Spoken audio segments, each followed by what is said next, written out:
Hello, Sagittarius, Sun, Moon Rising, and Venus signs. Kamusta kayo?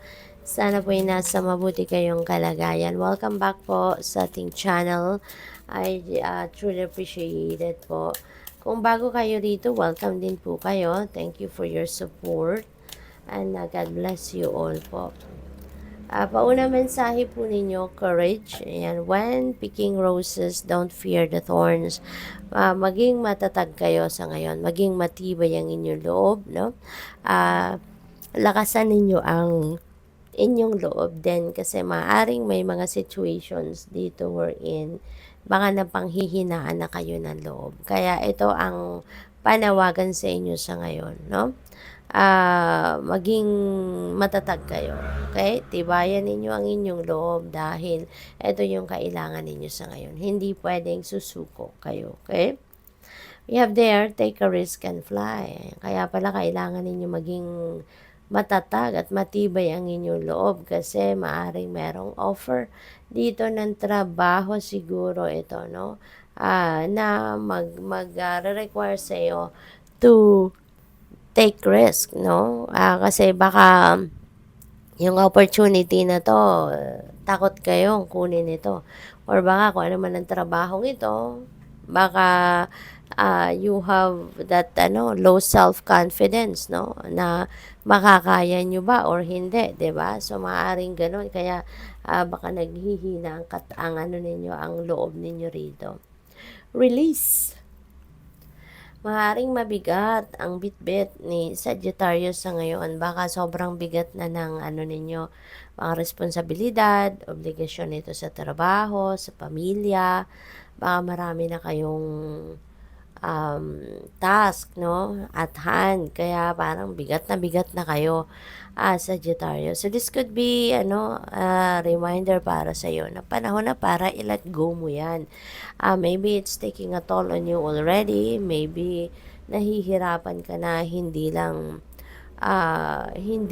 mentally, no? Kasi maaring talagang ganang-gana yung isip ninyo sa trabahong ito. But physical, no? Baka physically, hirap na din kayo, pagod na kayo. Kasi this could be also trabaho na physically demanding para sa'yo. Kaya maaaring nahihirapan ka na ng sobra. Pagod na yung isip ninyo, pagod na pagod pa yung katawan ninyo. So, it's time to lighten your load. Okay? Kailangan mo nang humingi ng tulong or mag-speak up ka na you need help, na kailangan mo na ng um, makakatulong rito. We have surprises. Ayan. So, may mga sorpresa, no? Na-pick up ko agad dito. Parang magandang sorpresa ito para sa'yo. No? Parang na-excite ako bigla. So, that could be also, how you will feel, no? Pag nakita nyo na kung ano ang mga sorpresang ito.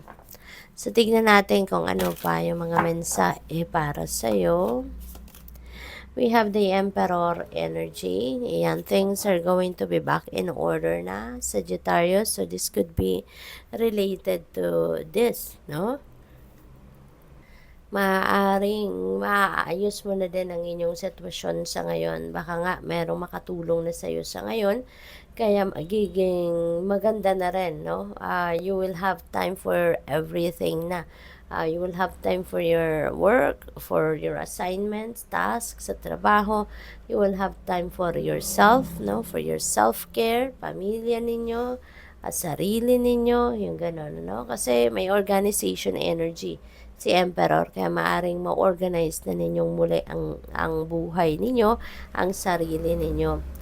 Pwede rin na dahil dyan sa release energy, baka kakausapin nyo na yung boss ninyo rito. Kasi si Emperor, this is someone na pwedeng maging manager siya, boss ninyo, supervisor. This is someone, no, na merong authority, no, sa kanyang mundong ginagalawan. Probably then, ang iba sa inyo rito, baka mapopromote kayo. Baka kayo ay mapopromote sa leadership role. Or baka ang iba sa inyo dito, talagang merong mga transactions siguro sa mga boss, no? Or any person of authority. We have Page of Cups. Ayan, may invitation sa inyo dito for social gatherings, no? Maaring ito yung sorpresa. Baka masusurprise kayo sa imbitasyon na to kasi maaring hindi ninyo to sukat akalain, 'di ba? Na kung sino man ang mag-iimbita sa inyo ay maiisip kayo na imbitahan at maging parte ng kanyang selebrasyon.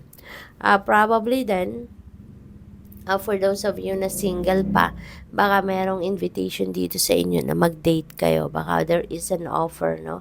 To eat out on a date, 'di ba? Lumabas. We have 3 of Wands, and so this is good fortune energy, no, Sagittarius. So, masiswertehin kayo sa ngayon. Kung ano man ang sisimulan ninyong trabaho siguro or ventures sa ngayon, rest assured na siswertehin kayo. Things are going to play out smoothly para sa'yo. This is travel as well, no? Baka magbabiyahe kayo. At baka yung hinihintay ninyo ngayon, baka travel documents ninyo or baka naghihintay na kayo ng sasakyan ninyo. Pwede rin na yung dare na to, no? Ito yun.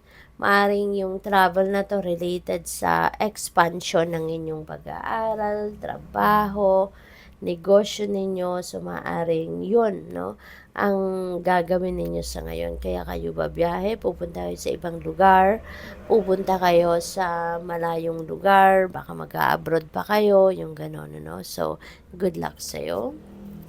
We have 6 of Pentacles. Ayan. So, may perang paparating dito sa inyo, Sagittarius. At ang perang ito, this could be, support or financial aid para sa iyo. Kasi, siguro ang iba sa inyo nangangailangan ng pera ngayon, no?